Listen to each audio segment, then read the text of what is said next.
नमस्कार दोस्तों, आज हम बात करेंगे आस्ताकाइन डीएक्स सिरप के बारे में। यह दवा अक्सर सर्दी खांसी में दी जाती है, लेकिन हर खांसी में नहीं। इस वीडियो में हम जानेंगे इसका उपयोग क्या है, इसमें क्या-क्या दवाएं हैं, किस खांसी में लें और किस में नहीं।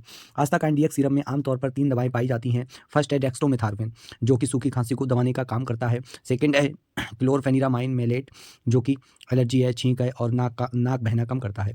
थर्ड है फिनाइलएफ्रिन नाम की दवा, जो नाक की जकड़न खोलने में मदद करता है। यूजेस की बात करें तो इस कॉम्बिनेशन को खास तौर पर ड्राई कफ के लिए बनाया गया है। अब फर्स्टली सूखी खांसी में इसका उपयोग किया जाता है। एलर्जिक सर्दी जुकाम में किया जाता है। रात में होने वाली खांसी में, छींक और नाक बहने में इसका उपयोग किया जाता है। कहाँ पर इसका उपयोग नहीं करना चाहिए, तो हम बात करते हैं बलगम वाली खांसी में इसका उपयोग ना करें। छाती में जकड़न हो और भारी कफ हो तो इसका उपयोग ना करें। छोटे बच्चों को बिना डॉक्टर की सलाह के इसका उपयोग ना करें। अब हम बात करते हैं इसके कुछ साइड इफेक्ट भी होते हैं। तो साइड इफेक्ट में कुछ लोगों में हो सकता है नींद आना, चक्कर आना और मुंह सूखना, इसके साइड इफेक्ट होते हैं। और फर्स्टली ध्यान रखें, इस दवा को लेने के बाद गाड़ी ना चलाएं और शराब का सेवन ना करें। डोज़ की बात करें तो बच्चों और बड़ों की डोज़ अलग-अलग होती है। हमेशा डॉक्टर की सलाह से ही मात्रा तय करें। आस्ताकाइन डीएक्स सिरप सूखी खांसी के लिए है, बलगम वाली खांसी के लिए इसका उपयोग नहीं किया जाता है। अगर वीडियो आपको उपयोगी लगा हो तो लाइक करें, शेयर करें और चैनल को सब्सक्राइब करें। धन्यवाद।